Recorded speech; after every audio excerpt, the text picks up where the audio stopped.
in prison, there's VP prisoners, right? Vulnerable prisoners, pedophiles, sex offenders, yeah.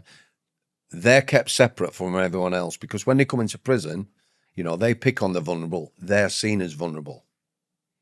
I see, yeah. Well, everyone wants to kill them. So, yeah, exactly. So there's two regimes. There's normal prisoner movement and there's VP movement. So if we're sending people to work, and they'd be in separate workshops, obviously, they might move VPs first and then they move normal location prisoners. Very rare you found a sex offender on a normal wing. You get the odd lad, they'd blag it right up until the point they were going to be in court and it was going to be in the Manchester Evening News. Mr. Samworth, can I have a word? Boom, they're on a VP wing. However, now I'm reliably informed they're everywhere. These people are everywhere. And if we look at dispersal prisons, some quite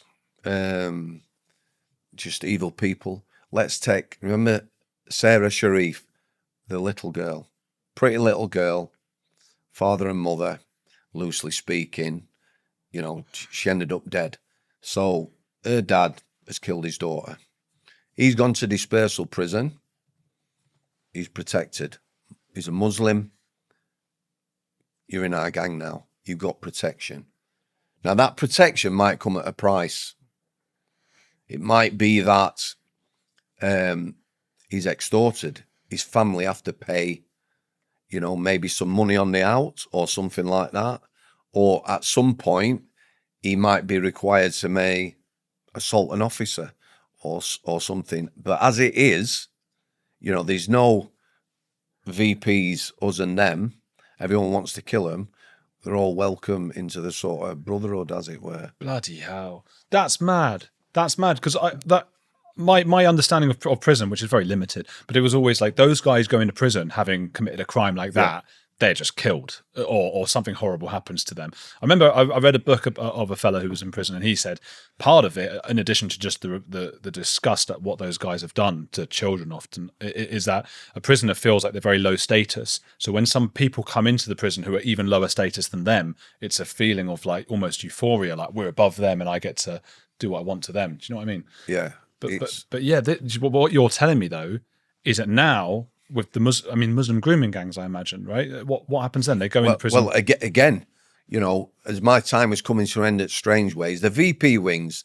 Firstly, I used to work on them on overtime. If you're doing overtime, you don't get to pick and choose where you go. So if I was on a VP wing, there may be some staff on there, or occasionally there'd be lads who weren't VPs, they weren't sex offenders. However, I remember one lad, he'd come into the prison, well known on the out. He was at risk in that prison. There was no wing he could go because who he was, areas from, who he was connected to. What, just a famous person or something?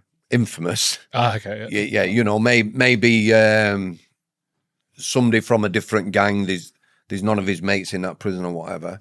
So we used to have what you call own protection prisoners. So he would sign a compact and he would be on a VP wing, not a sex offender. But you had to be with all the other sex offenders who were sex offenders. Correct. So obviously that, for me, they hated that. They just keep their heads down. So if I was working on a VP wing, there was no staff to chat to. There might be the odd lad I knew, been around the jail. I'd go and chat to them. However, I absolutely had no time for the majority of them. It's a very dark place because these people, they're with like-minded people, they're networking, they're all... Oh, shit. Yeah, exactly. You can imagine, can't you? Yeah. So, again, if you want to take that to dispersal prisons now, you imagine the grooming gang sort of scandal, you've got possibly massive networking. It don't bear thinking about. Now, a lot of them, they would talk to the wing staff, but maybe not talk to me if they didn't know me, which I was happy with. I don't want to engage with people like that. Some, there's no shame. They don't see any shame in what they've done. Really? Yeah. They were the worst sort, maybe arrogant, full of themselves. I don't know why, but I guess I'm imagining a lot of them as like, oh God, what have I done? I'm a monster. I'm a terrible person. I'll keep my head down. But you're saying, so the ones you've met, and I try not to say the P word too often on YouTube. That's the only reason I'm I know. Yeah, that's I know. why we're flirting around. I just say, yeah,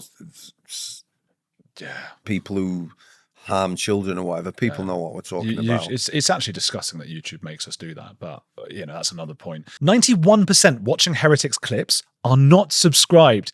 Quick favor, hit subscribe. Free, takes 2 seconds, and helps us question everything together.